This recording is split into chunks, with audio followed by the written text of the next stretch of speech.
Hey, good morning and welcome to Life Online. So it's Monday. I'm recording this on Sunday, and because heading back to Missouri, Nebraska to visit our parents. So this week I want to take 4 days and I want to talk to you about Jonah. We're going to focus in on each chapter. We haven't preached on that during the Awake series, but Jonah is a big story. We just make it into a kid's story, but the truth is it's one of the most powerful prophetic stories, not just prophetic utterance like most of the prophets. In many ways, this has more to do about the personal story between the prophet and God. So most of you know how it begins. God speaks to Jonah and says, go to the great city of Nineveh, preach against it. Its wickedness has come up before me. And there is an unusual response that comes from Jonah because he has been an obedient servant of the Lord, but it says, but Jonah ran away from the Lord.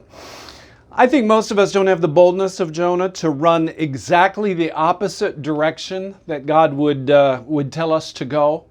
But many of us know what it is to absolutely resist some of the pull of the Spirit of God upon our lives, for us to compromise, for us to be half-hearted, tepid in our response. We want to go ahead and say, I'm going to be the decision maker about what I am willing to do. And that happens in so many areas of life, but often it addresses the things. I will be the decision maker, what I do with my money, with my resources of time, with my resources of the gifts that God gives me. Oh, you better believe there's a lot of resistance many times. And so like Jonah, we can resist, but in our resistance, it really does have to do with running. Now, there's an immediate tension between justice and compassion that begins to emerge right away in the book of Jonah. Catch some of these things.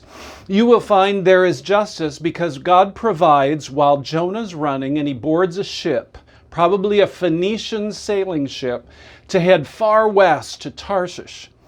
And while he boards that ship and while he runs from God, God provides a great wind that produces a violent storm. This is the justice of God. He will not leave us alone. We rebel against him. We run from him. God will come after us. And that is exactly the kind of thing that takes place. This is the justice of God. Jonah deserves this wrath of God that shows up in the great wind and the violent storm. But there's Jonah in the middle of all of it. But there's also a shipload of people. And then I want you to see the compassion that begins to emerge. Jonah, when this storm takes place, he's sleeping at the bottom of the ship. And then what you'll find is they wake him up, and Jonah admits, while they're calling out unto their gods, the various gods, any god that they can think of, it's Jonah who goes ahead and says, this is my fault because I am the one who am running, which they already knew because he had talked about it. But he says, I am running from the God who is the God over the seas as well as over the land. It's my fault.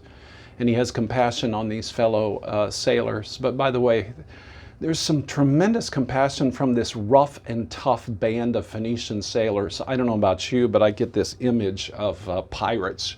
You know, there's kind of an R to them. It's a rough and tough life. But in the middle of all of that, they are hesitant, even though Jonah says, throw me overboard. You find they don't do that immediately to get them out of trouble, nor is there anger toward them, but instead there's a humility that comes from them because they do not want to destroy his life. And then you will find the compassion of God. Now the Lord provided a huge fish to swallow Jonah, and Jonah was in the belly of the fish 3 days and 3 nights. It's the close of chapter 1. Where God comes, yes, with his justice, but there is amazing compassion that begins to emerge, and it's key to the story that is ahead. Hey, join us Tuesday morning.